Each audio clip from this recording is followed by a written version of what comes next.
video, so none of your faces or anything like that will be recorded. We'll just be recording our audio and the slides being shared.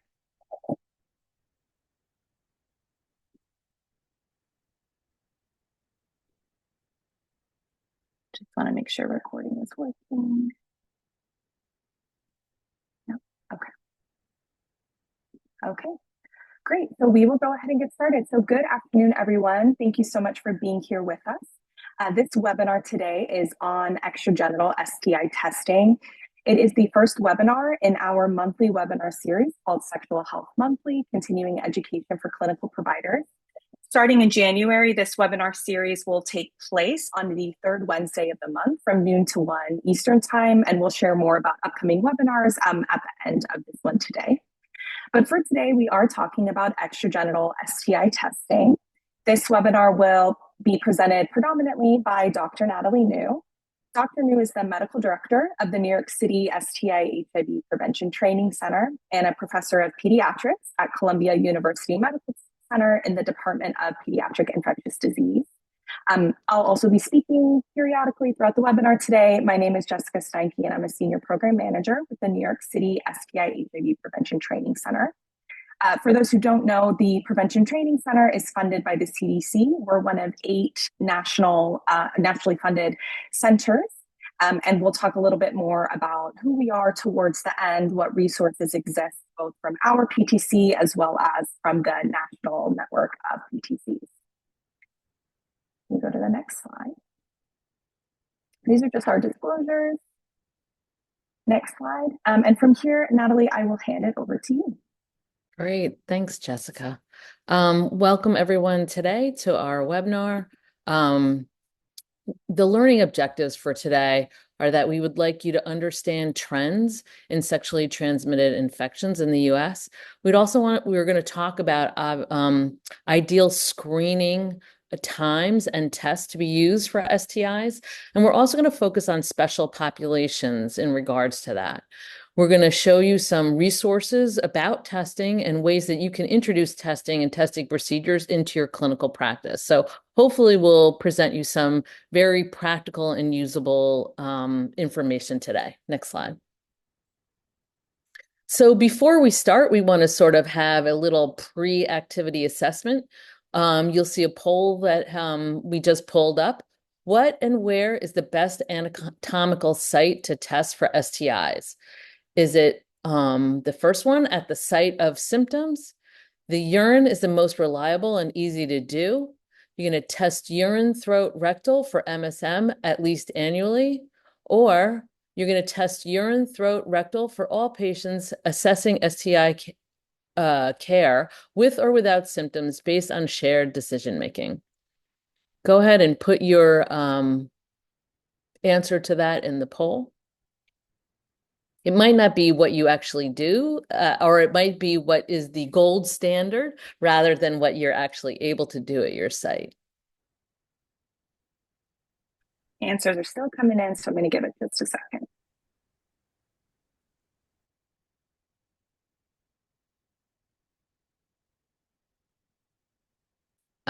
Fantastic.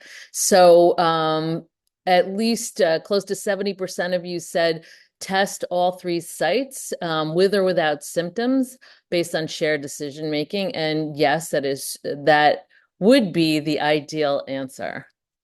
Perfect. So let's go into a little bit more about why that is the preferred answer. Next slide. So next slide. Why is STI screening important? Well, here's some data from 2022 from the CDC. You can find this on their website. In 2022, the surveillance data showed there were over 1.6 million cases of chlamydia, close to 650,000 cases of gonorrhea. Syphilis, I know, has been in the news lately, and it was an 80% increase in syphilis cases nationally. And likewise, for congenital syphilis, the prevalence went up 183%. The problem remains that these STIs are disproportionately affecting youth. So, young people aged 15 to 24, gay and bisexual men, and pregnant women have been identified, obviously, in cases of syphilis and congenital syphilis as a priority population where STIs now are increasing significantly with significant impact. Next slide. Data from 2022 or 23 actually just dropped last week. We don't have the pretty slide yet for that, but it does show that the rates for gonorrhea have dropped slightly by 7%. The rates of syphilis, however, remain virtually stable, with only increasing about 1%. And primary and secondary syphilis down 10%. The rates of congenital syphilis are kind of, steady, at least at this period of time. There's a 3% increase rather than a 30% increase that had been happening over the last couple of years. And what was actually very reassuring was that syphilis among gay and bisexual men had dropped for the first time since the notification was happening. So this might be because many of you are testing and testing more regularly for all these STIs. Next slide. And of course, giving treatment when it's identified. So why is this important? It's important because we want to reduce transmission of STIs, and STI transmission is also linked to HIV transmission, but because also this is an extreme cost to the US healthcare. And we know that budgets are definitely going to be impacted over the next couple of years. And you can see here that the cost for STI treatment and care is over $16 billion. So we need to make an impact on testing and treatment to hopefully decrease the rates of these infections across the board. Next slide. So what is key to this surveillance data? Well, key is testing. And so that's why we're focusing on testing, and specifically extragenital testing in this webinar today, and especially among special populations. Next slide. So one of the things that we wanted to highlight throughout this webinar today is a new toolkit that the New York City Prevention Training Center has developed specifically on extragenital testing. So before we talk about what those tools were, we wanted to give you all a little bit of background about why we decided to create this. So in work that we've done, we've heard from many clinics that they either need support, they have a lot of questions around extragenital testing, with implementing 3-site testing, questions about how to improve their efficiency, or we hear from clinics who just aren't doing it, who aren't offering extragenital testing. And the areas of need that we're hearing have really been similar across clinics. So questions about rationale, why are we offering this? Who are we offering this to? How do we actually do this? Implementation related questions. And a lot of these items that are up on the screen are questions we hear a lot. Self-collected versus provider-collected samples, this lack of comfort from providers or perceived discomfort from patients, or that we even might offend patients by discussing this. And how can we implement something like this without slowing down services? So as we heard all of this from numerous clinics, we decided to develop tools that can really act as a starting place for clinics who want to implement 3-site testing services, or who are already doing it and want to maybe improve their workflow, increase efficiency, different items like that. So we also know that with these tools, all clinics are different, and these tools might just be a starting place, but there's always an option also to contact us for additional support. In terms of how we actually created the toolkit and landed on what tools to include, we started with a literature review to really better understand what the literature says around patient-provider comfort and knowledge, barriers to testing, rates of extragenital STIs in different populations, efficacy of self-collected versus provider-collected samples, as well as other topics. We did a more informal web search to kind of see what tools already exist around extragenital testing that can be of use for clinics. And from that, we brainstormed what the gaps were with our clinical team to develop a list of possible tools to develop. And from there, we started drafting tools, an iterative process to kind of make sure that we were on the right track, that it seemed like these would be useful to clinical providers. and ultimately work with graphic design to make these tools kind of have consistent theme and look professional. We'll show you them a little bit later in the webinar. Hopefully you agree that they look nice. We worked hard on them. And if you go to the next slide, these are the 6 tools that we developed. Again, like I said, as we go throughout the webinar, we'll show you each of these and kind of talk about where they can fit in, how you could utilize them. The first 2 here really go together. We created a longer document that's rationale and evidence by population groups that really highlights key articles, recent articles in the literature around extragenital STIs in different populations. And the second one is really a shorter infographic based on that first document. We also included some documents that are really more implementation focused. So before you get started, have some key items for your lab, for the clinic to really think about, questions to ask yourself, ask your team to make sure that everything is smooth once you actually implement it. Models of care, we have some visual depictions of clinic workflows to give you ideas of what could work or maybe a starting place for your site. We also have sample screeners, both shorter and more comprehensive, to think about what questions you can ask to patients, either verbally or with a patient-led assessment to get the information you need to know about offering tests. And finally, we have a document about standing orders. Non-patient specific standing orders really can free up provider time and have everybody operate at the top of their license, and that can be really useful with busy clinics. So as I said, we will talk about all of these tools as we go through, and we'll show you them. I'm also going to drop in the chat a link to our website, and that is where you can find our extragenital testing toolkit. So more to be discussed there, but just wanted to give you a little bit of background about how we started to develop those. Next slide, please. Okay, so we do have one more poll here. I'll launch that. Really asking, where is your clinic site at with extragenital testing? So do you currently offer extragenital testing to all patients, to patients based on reported sexual behaviors? Do you offer it to only certain populations? Do you not offer it but are planning to start doing so? Or do you not offer it and currently don't have plans to do so? This is just to give us a sense of where folks are at.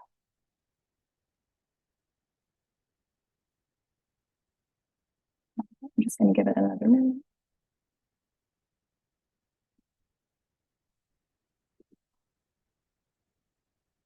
All right. So we've got a bit of a split. We have a good chunk of folks who are offering it to everyone, a little more than a third, same amount who are offering it to folks based on reported sexual behaviors, as well as some who don't offer and are planning to, and don't offer and don't currently have plans to. So this is great. Hopefully what we talk about today can be of use to everyone.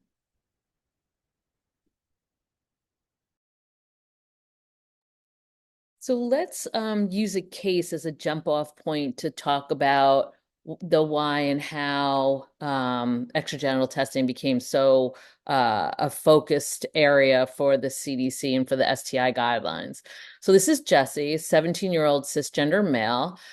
He has 2 male partners in the past 6 months, 1 female, practices oral, vaginal, anal intercourse a few times, uses condoms occasionally, never for oral sex, has one of his partners was recently diagnosed with chlamydia and no intentions of pregnancy or would not like his partner to be pregnant at this time.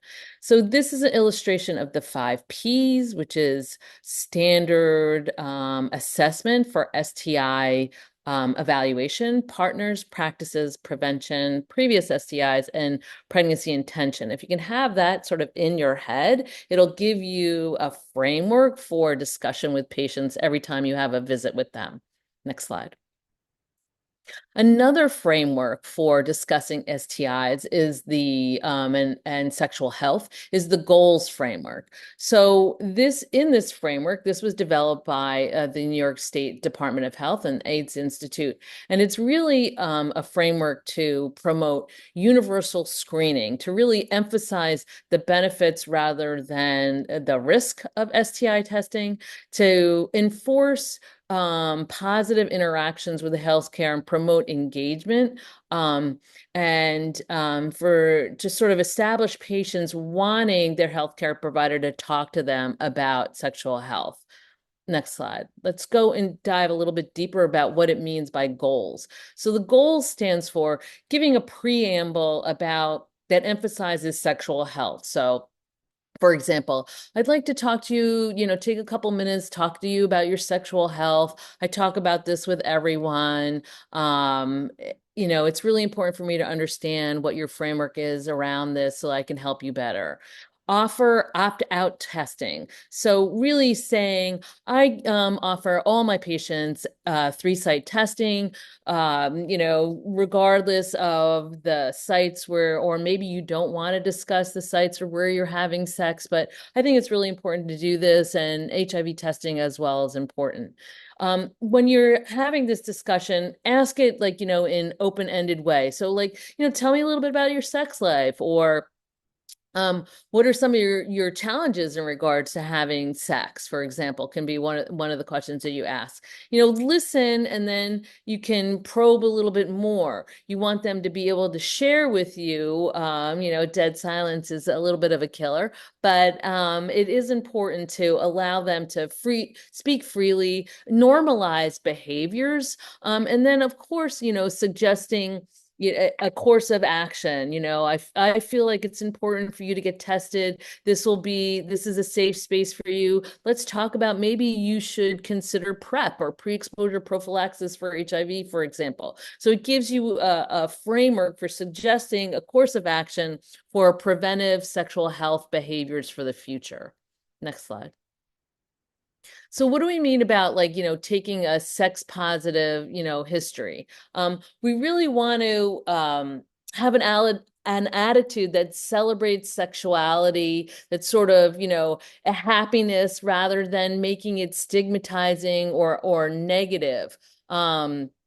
We want to strive for people to have pleasure in their sexual relationships, and acknowledge that, sometimes it's difficult. It's, negotiating sexual activities is difficult. There might be cultural factors that are at play. So we want to just present this in a positive, with a positive language and a positive spirit. Next slide. So really, in taking a sexual history, making it more sex positive, you want to talk about sexual behaviors. You don't want to use the word risk. You want to talk about sexual health rather than risk assessment. And you want to focus on the benefits of engaging in this discussion, in this positive, preventive behavior, rather than focusing on risks. Next slide. So just wanted to quickly highlight one other resource here when it comes to taking a sexual history. So our PTC has a number of online on-demand courses, including one on taking a sexual history. So you can find that training as well as our other on-demand courses on our website. I'll also put that link in the chat. These trainings are all interactive, free. Most of them are CE accredited and are just great, either basic courses or refreshers, depending on where you're at. And this one really gets into a lot of what Dr. New is talking about here.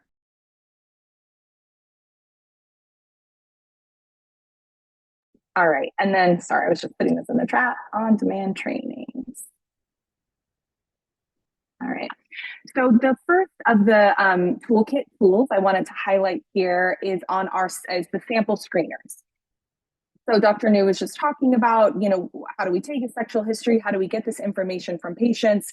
So one option for that is doing screeners. And these can be either patient self-administered screeners, or they can be administered verbally with a provider, with a nurse, support staff, et cetera. So this tool in our toolkit gives some examples of what that can look like. We have a more basic option that really just asks about specific sex behaviors that then can lead you to know what STI tests to offer, and a more comprehensive one that really provides information on a more holistic sexual history.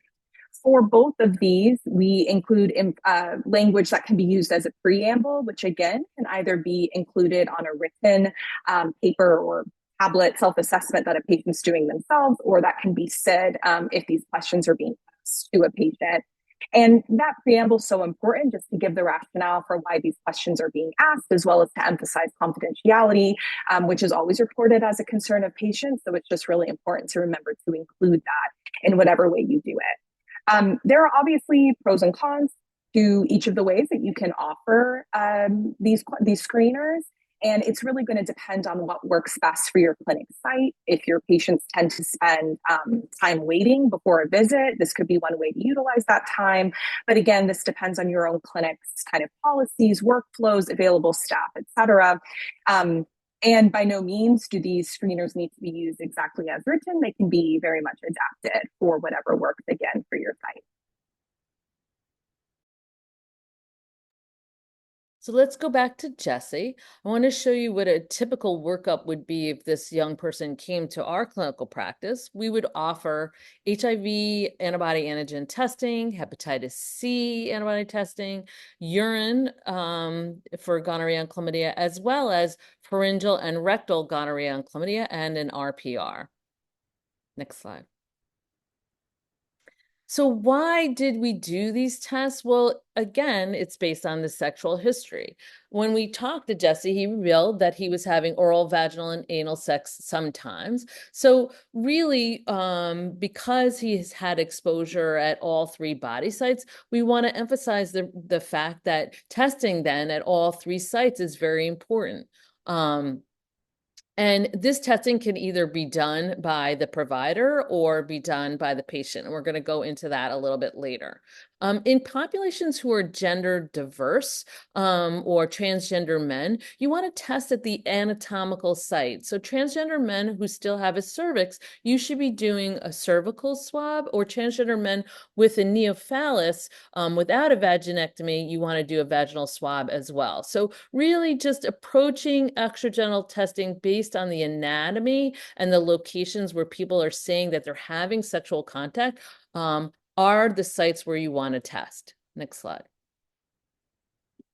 So let's talk about the importance of extragenital testing. Well, the reason why this became such a big emphasis in the guidelines is because, and what do the guidelines say? Let's start with that. They say that extragenital testing can be offered to MSM who do not report exposure at these sites after a due to underreporting of risk behavior. So we know from many studies and also from our own clinical experience that everyone doesn't tell us everything about what sexual practice they have. So the guidelines really did adopt the language to say that it is recommended that you test and offer testing at sites, even if they're saying, especially amongst MSM, that they're not having anal sex, for example. In addition, there was emphasis in the guidelines that women can have testing at the extragenital sites as well. So in the pharynx and in the rectum. And this can be done based on shared decision-making and based on the sexual history. Next slide. So why did this change come about? This change came about because of several studies that were in the literature recently. This one that was done by the Kansas City Department of Health involved close to 10,000 clinical encounters. And in this study, they found that by not doing extragenital testing, that there were misdiagnoses, and also that extragenital testing changed the management decisions. So let's go into a little bit more detail about what that showed. Next slide. So in this study, most cases of extragenital, most cases of gonorrhea and chlamydia in men who had sex with men would have been missed had extragenital testing not been performed. And I'm going to show you a figure that shows that in a second. And a third of the cases of extragenital gonorrhea and chlamydia in men who had sex with women and women who had sex with men would have been missed had only urinary testing been done. So this is a large number of cases that would have been missed. Next slide. So here are the figures that are in this study that show that. Next slide.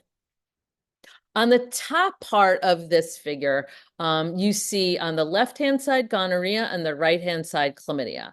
On the top part of the figure is the pharyngeal testing, and the bottom part is the rectal.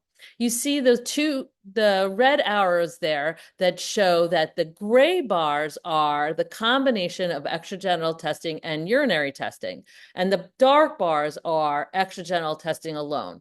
So right here in this figure, the dark bar with women who have sex with men, that proportion, so 20+% of the cases of chlamydia would have been missed. And likewise, next slide. In men, you see that dark bar. That's the percentage of cases and men who have sex with men for gonorrhea that would have been missed. So I think that it's obvious, and this is rectal gonorrhea that would have been missed by not doing extragenital testing. So it's obvious you see from all the other red and very dark bars everywhere, the number of cases that would have been missed had extragenital testing not been done. Next slide. Again. All right, so a couple of tools from the toolkit that we want to highlight here that touch on exactly what Dr. New was talking about. You can click once, please, Cindy. Thank you. So the two tools that we have that really talk about testing in different populations, data in those populations related to extragenital STIs. So this infographic is a 2-pager that really just pulls some specific data points from recent papers that look at the breakdown in data with extragenital testing positivity as compared to genitourinary testing positivity, and what tests would be missed if these extragenital tests were not conducted. And click, please. And then the data from that infographic is pulled from this longer document on rationale and evidence by population groups. So this longer document includes more studies and the citations that all of those statistics come from. So really, I think these tools can be useful if you want to understand what the literature shows about the incidence of extragenital infections in different populations. If you want to share compelling evidence with colleagues or maybe with leadership at your clinic sites to try to explain why offering extragenital testing can be really beneficial. And a point we make in these documents, which I'll make here as well, is that even though in these documents we break down this information into population-based groups, the takeaway for each of those groups is the same, which is that when extragenital testing is not conducted, infections are missed. And so I think that's so important to know. And really, these papers have found that to be true, even if patients don't self-report different behaviors. So we know that patients may not always be comfortable sharing all of their sexual behaviors, especially if they're new to you or new to your clinic or just embarrassed or whatever it is. And so studies have found a number of extragenital infections, even at anatomical sites that patients say they don't use in sexual behavior. So just something good to keep in mind. And I think these resources could be helpful if you want to learn more about that. I do think too, Jessica, like what you're saying, you could, if you wanted to present this information to leadership and say, this is why we need to do this in our population, and it should be reimbursed by insurance. You can use these statistics, you can screenshot and make a slide presentation to them to support doing this in your clinical practice. Next slide. So let's talk about how do you fit all this into your workflow? So this is a picture of our staff in the clinic. I think it's important, to sort of think about how you would do this and how to optimize the time and make it just a natural workflow for your site. So as soon as the patient is placed in a room, at our center at least, the MA or the nurse coordinator can prepare the patient for 3-site testing. So what does that mean?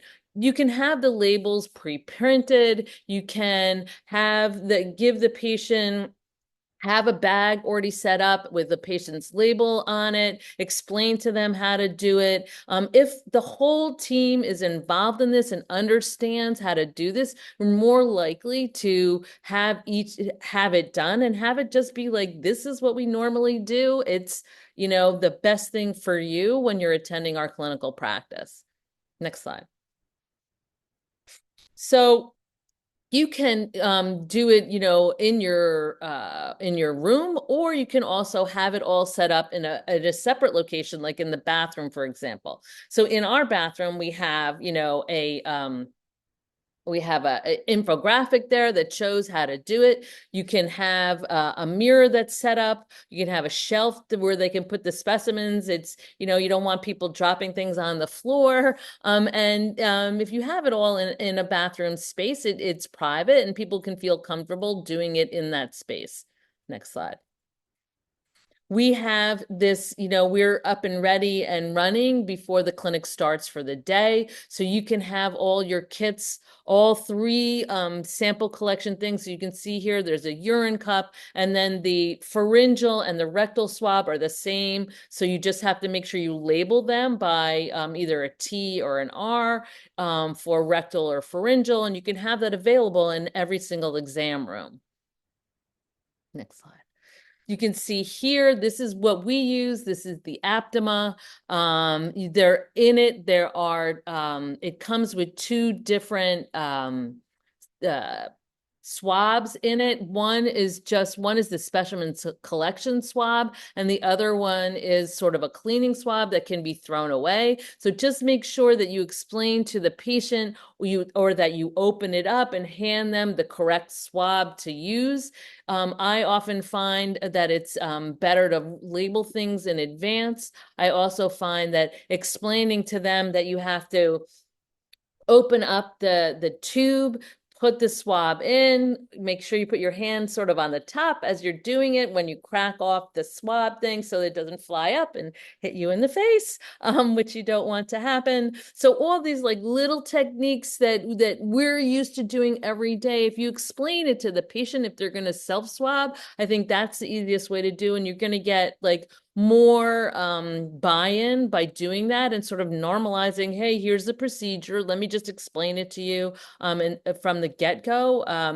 I find that patients come in saying, okay, I'm ready to do my testing, let's go, where's my kit? And they're looking to grab the kit and go into the bathroom to get it done. Next slide. Again, just showing you, having it ready, having the swabs ready for the patient. So how do you start talking to people about the 3-site testing? So what I just say, is today we're going to test you for gonorrhea and chlamydia.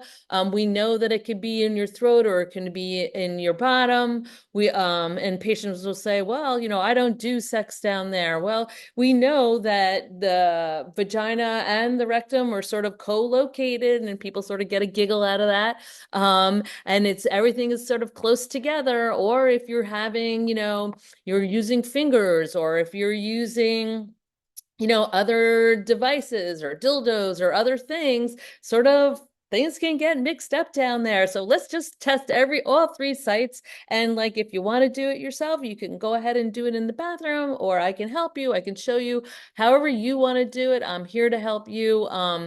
And we can, sort of get through it together. And I do not find anybody who actually says no. Next slide.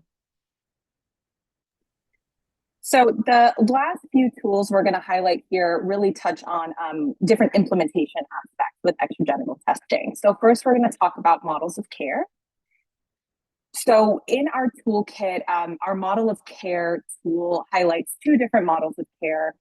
Dr. New talked about what happens at our clinic, which really follows more of this model on the left, like nurse MA led, in that the patient's often set up ahead of time with a nurse or an MA or a care coordinator or whoever support staff at your site could do this, where they're either given a paper screener or asked questions, presented with the extragenital testing supplies, able to do either self-collection, or if self-collection isn't an option at your site, then that's maybe where the provider comes in and takes it from there. There's also totally acceptable different models, including more provider-led model of care, where kind of everything goes through the provider. These are just suggestions, potential places to start. Any of this can be adapted. There's no better or best model. It's really going to depend on your clinic site, policies, workflows, available spaces, available staff, all of that. to decide what's going to work best for you. And so these are just ideas to potentially get you started or to think about when you're considering what your workflow might look like.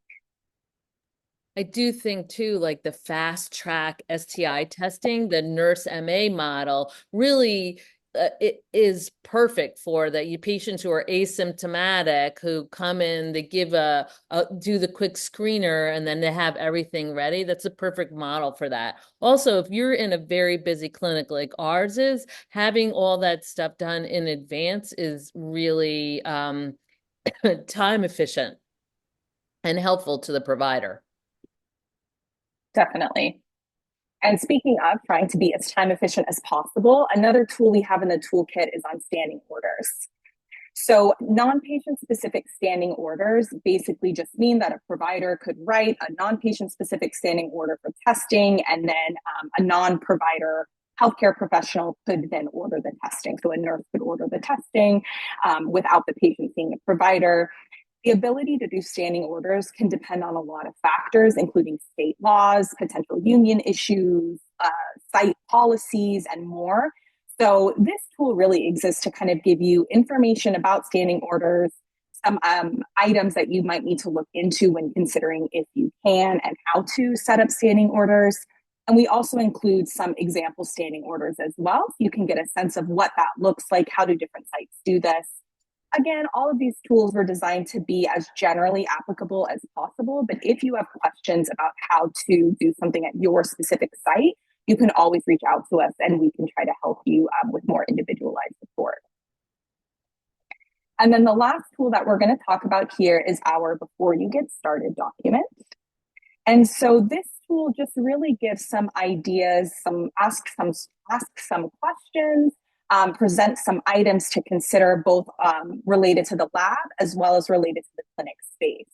So, when you're trying to set up new forms of testing, you of course want to have some good communication with your lab to make sure that they have both capacity and capabilities to accept extragenital testing swabs, so that you know what materials they need to receive for that. I mean, even with urine, do they need tubes? Do they need cups? Like, just knowing what does your lab need to receive so that you can avoid any snafus, you can make it as efficient as possible. We also have a note here about self-collection. So currently only urine and vaginal samples are FDA cleared for self-collection in a clinic setting. If you want to offer self-collection for pharyngeal or rectal swabs, that'll be something that it will be good to check with your clinic's lab about and potentially look into validation requirements for that. And then we also have a few points here, kind of more for the clinic, including patient education, which we'll talk about in just a second, but also some of the items that Dr. New touched on already, making sure your supplies are already in the exam room to just, again, increase efficiency, make sure all staff are really comfortable taking a sexual history, asking about sexual behaviors, discussing tests for STIs, etc., so that that can go smoothly and decrease discomfort as much as possible. And then just some questions to kind of ask yourself when establishing a workflow. So who will be labeling the swabs? When will that happen? When will patients be asked screening questions, or will this be universal offer? Where will collections be completed? Exam room, bathrooms, etc. And then kind of at the end of the process, how will patients be informed of their results? How can we make sure they get their medication if any results come back positive? Oh, I'm sorry. So that is that final document. And you can go to the next slide and we'll talk about patient education. All right, next slide. So patients, I find, are really comfortable with this, and oftentimes, actually, they would prefer to collect their own swabs. There are many tools available online. I think this one is this one from the University of Washington, and we have some also on our website, or links to it on our website. I think, just to go over how do you discuss it with the patient because they get worried. They're like, wow, why am I going to do this? I didn't go to medical school. I didn't go to nursing school. Well, it's super easy. So if you just break it down in a super easy way, like, okay, and I open the swab, I say, hey, look, you're just going to put it right into the end of the white tip there, and you're just going to twirl it around a little bit and then put it in the tube and break it off. Super easy. And the patients actually often prefer to do it. And there are so many studies that actually show that patient collected samples are as good or better than provider collected samples. Next slide. The pharyngeal collection is a little bit harder. If you have a mirror in your bathroom, they can do it. A lot of patients have problems with gagging. So oftentimes the provider, or if your nurses feel comfortable, oftentimes our nurses will just collect the swabs themselves because it's like doing a rapid strep. It's exactly the same. You take the swab, you just swab it on the back of the tonsillar pillars, put it in the same tool, the same collection, not the same, but put it in the collection vial that's labeled for throat, and then send it to the lab with the appropriate identification on it. And the reason why you really want to have it identified is because we know that having, for example, gonorrhea in the throat requires a different management plan than having gonorrhea, for example, in the rectum or the urine. We'll go over that in 1 second. Next slide. So the vaginal self-collection, there are also samples of how to do this themselves. And it's pretty self-explanatory. If they would prefer to do the urine, you can. A lot of sites still would like to do the vaginal swab because actually the vaginal testing is preferred. So if you don't have a bathroom, you can still, if you're doing, like, for example, testing at an event, you can still have somebody do a vaginal swab if you don't have a bathroom setting. So this is another way of doing collection or self-collection vaginally if you don't have a bathroom available. Next slide. So let's go back to our case for a second. Jesse gets his workup. He does the 3-site testing. He has urethral discharge, and it shows gram-negative diplococci. And you say, okay, this is gonorrhea. Next slide. So how do you treat this? And so we don't want to just present you with how do you do extragenital testing. We wanted to give you a little bit update on the guidelines as well for treatment. So just to remind everyone here today that the presumptive treatment for urogenital gonorrhea is ceftriaxone. What's different about this is the dose is higher. Probably most of you have adopted this since the guidelines did come out a couple years ago. But just to re-emphasize to everyone that the dosing is weight-based. So if you have folks who are above 150 kilos, you have to use a gram of ceftriaxone administered IM, which is going to mean you're going to need 2 injections. If you don't rule out chlamydia, so if we didn't have the ability to do that urethral swab looking for gram-negative diplococci, then you would have to, and somebody had discharge or came in symptomatic, you would probably treat for both at the same time. And just to emphasize to everyone here today that the treatment for chlamydia is now the preferred treatment is doxycycline, 100 milligrams twice a day for 7 days.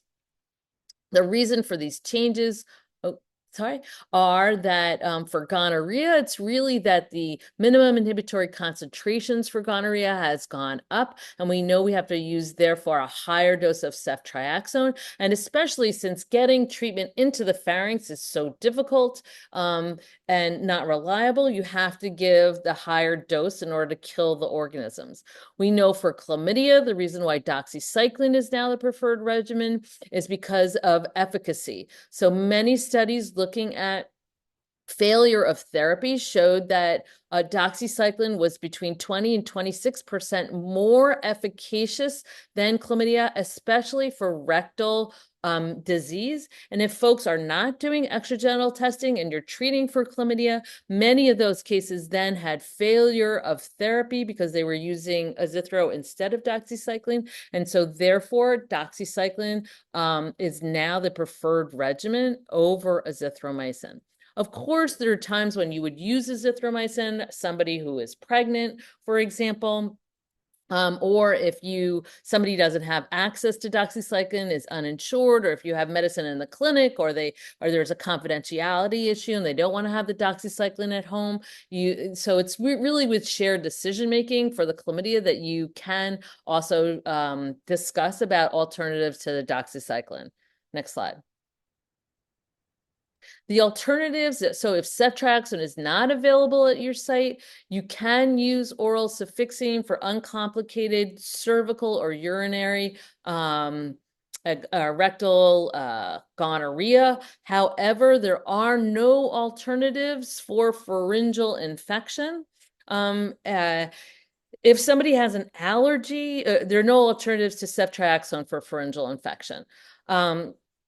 If somebody has an allergy to cephalosporin, you could use gentamicin, and the dose listed here is 240 milligrams IM with an oral dose of azithromycin 2 grams. I know getting the gentamicin in clinic is quite difficult, and so that is something to sort of explore with your clinic and being able to have at least some sort of stock available for cephalosporin allergy.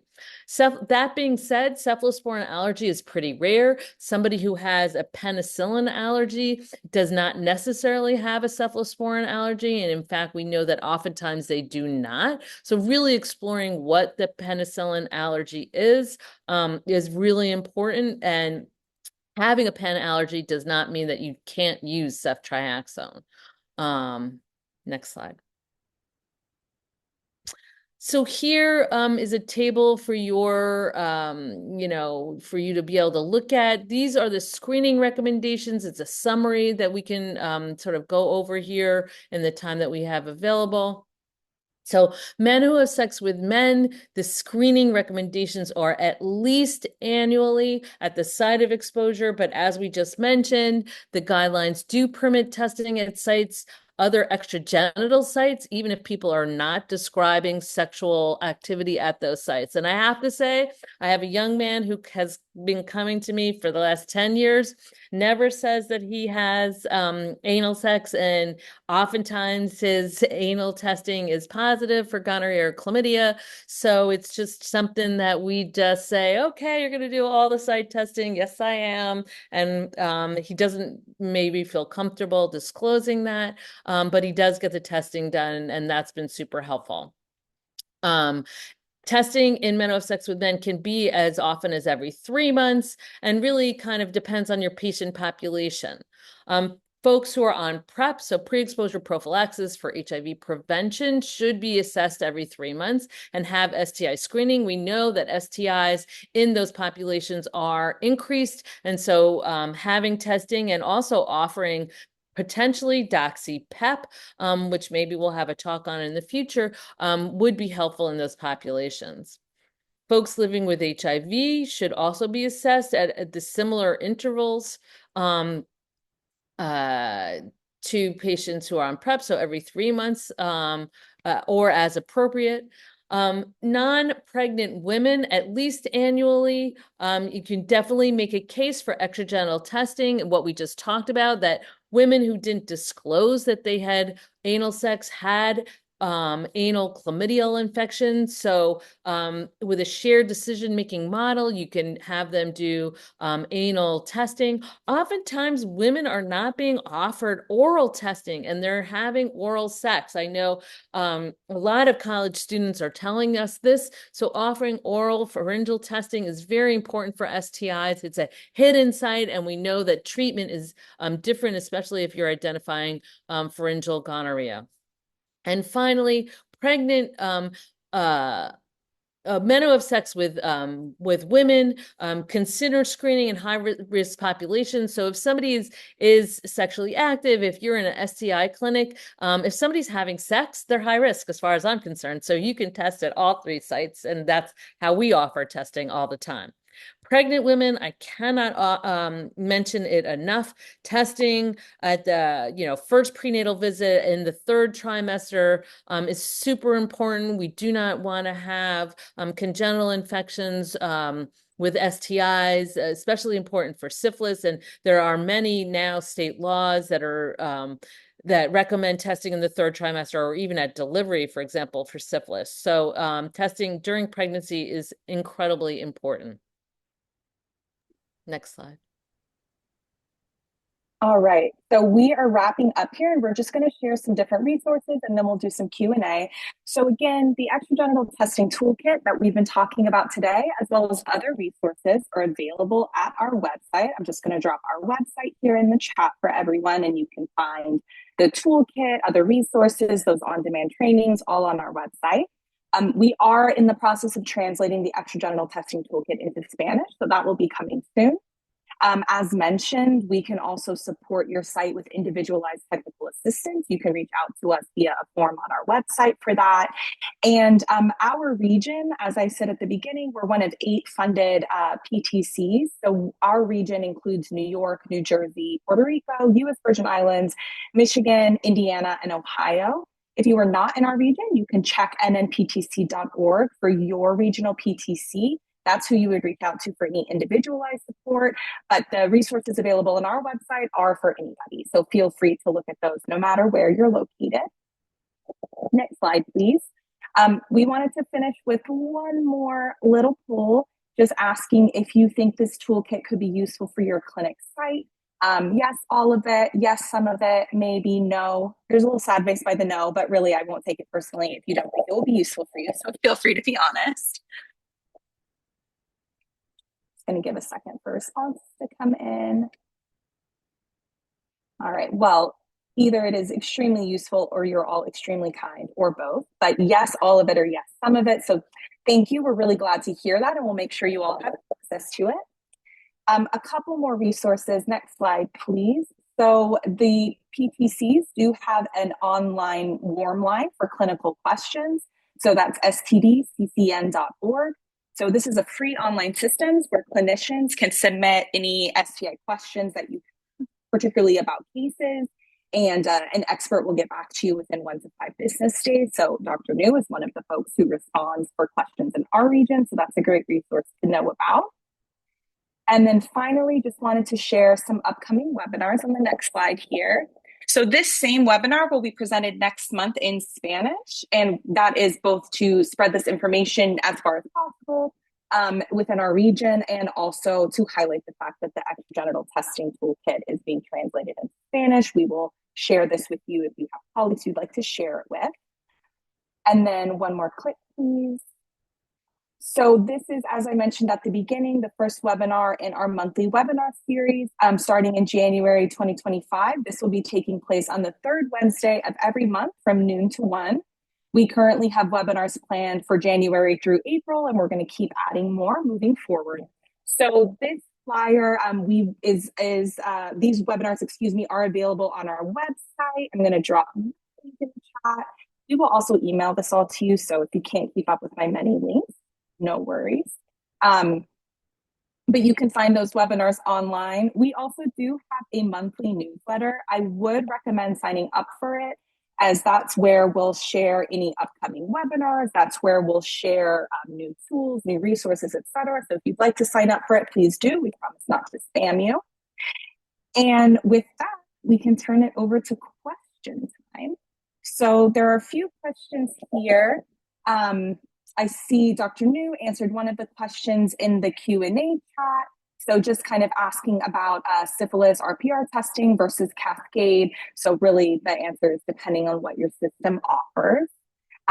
Another question, Dr. New, in the chat here was asking about shared decision-making with women who have sex with men. So what kind of shared decision-making would you discuss, would you use if you were talking to a patient who's a woman who has sex with men, to determine if you should recommend extragenital testing?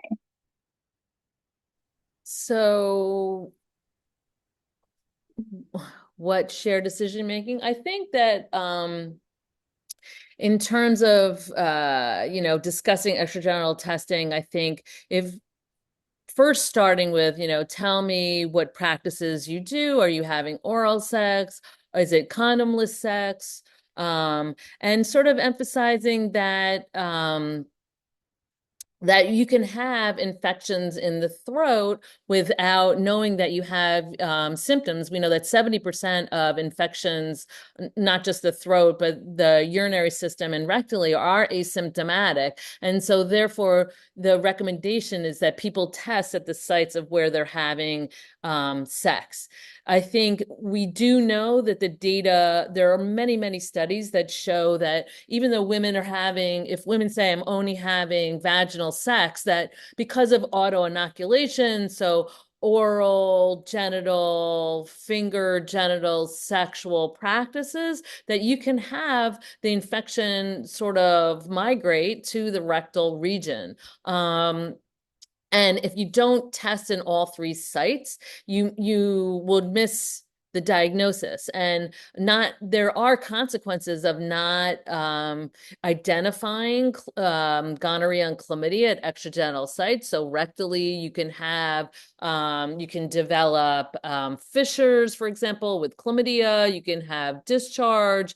It can then also auto reverse into the genital and vaginal region and be associated with developing PID or chronic inflammation, pain, and infertility. So there's a lot of reasons that somebody should test and test at all three sites. Great, thank you. Another question here, can you talk more about self-collected versus provider-collected samples and kind of the efficacy between those two?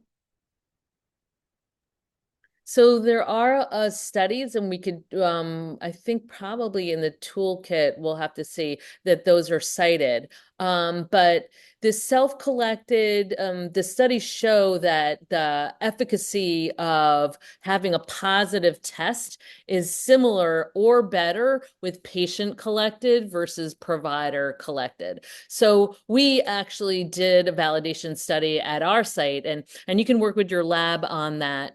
Sometimes they require up to 100 tests being done, and it is a lot of swabbing, so it is a little bit tricky. So you have to do provider collected, then the patient collected, and did you both get the same result, for example? And then that information then, at least in New York State, has to be submitted by your laboratory to the state approval authority then to allow your site to use patient collected samples. But we know that patients do the swabs really well themselves. So I would Great, definitely explore it. Awesome. And a similar question asking about urine versus vaginal swabs. So the CDC definitely, and studies have shown that a small percentage that vaginal swabs are slightly more efficacious than first urine sampling for women. I don't believe that it is the significant, so it's maybe 2-3% more efficacious. And some women prefer to do the urine rather than doing the swab. So you can, again, share decision making, offer both. In our site, we offer the urine. I think it's just become the standard of care. Thanks so much. All right, well, that was the last question we had. So I just want to thank everyone again for spending this hour with us. We truly appreciate it. We will be following up after the webinar to share slides and resources.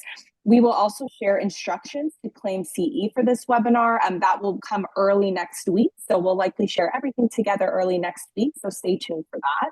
Thank you again for being here. Thank you so much, Dr. New, for this presentation. Yeah.